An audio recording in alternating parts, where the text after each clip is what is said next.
أعوذ بالله من الشيطان الرجيم. بسم الله الرحمن الرحيم.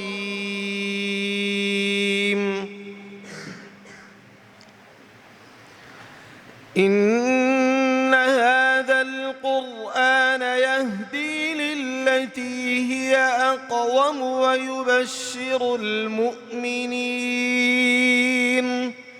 ويبشر المؤمنين الذين يعملون الصالحات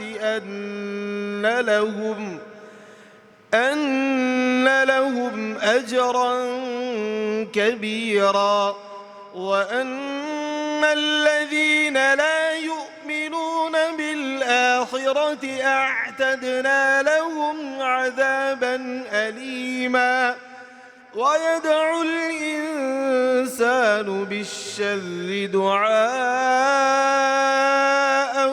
بالخير، وكان الإنسان عجولا. وجعلنا الليل والنهار آيتين فمحونا آية الليل وجعلنا آية النهار مبصرة لتبتغوا فضلا من ربكم ولتعلموا عدد السنين والحساب، وكل شيء فصلناه تفصيلا.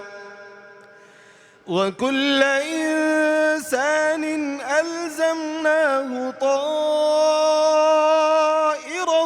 في عنقه، ونخرج له يوم القيامة كتابا يلقاه منشورا.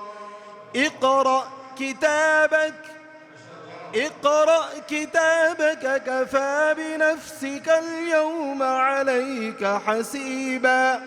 من اهتدى فإنما يهتدي لنفسه، ومن ضل فإنما يضل عليها، ولا تزر وازرة وزر أخرى، وما كنا معذبين حتى نبعث رسولا. صدق الله العظيم. है हिंद में अनोखा मरकज़ तहफ़्फ़ुज़ दीन, ये दीन का तर्जुमा है मरकज़ तहफ़्फ़ुज़ दीन।